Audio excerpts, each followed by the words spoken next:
At least 4 people have been injured in a knife attack at a shopping centre in Hong Kong. It happened as riot police confronted pro-democracy demonstrators in another weekend of protests. Local reports say the attacker had been arguing over politics before taking out a knife. He also assaulted a district councillor, biting off part of his ear. Richard Lister reports. Sunday's protests began peacefully enough, with demonstrators forming human chains in shopping centres.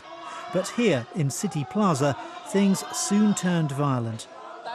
A man set upon protesters with a knife, injuring several. And when a pro-democracy councillor intervened, he too was attacked, and part of his ear was bitten off. The man with the knife was then beaten up by some of the protesters.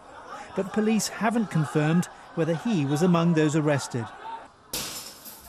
Elsewhere, demonstrators smashed up restaurants and riot police were brought in.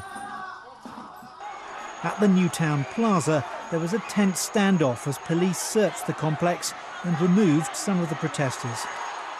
They in turn harassed the police, shining laser pointers at them and throwing objects.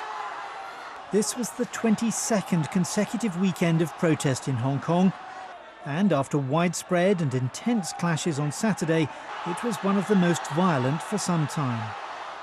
Beijing has signalled it intends to toughen its stance against the protests.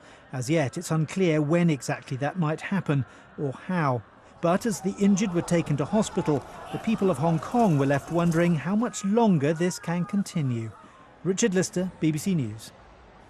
Well, Saturday's violence comes on the 22nd straight weekend of protests in Hong Kong.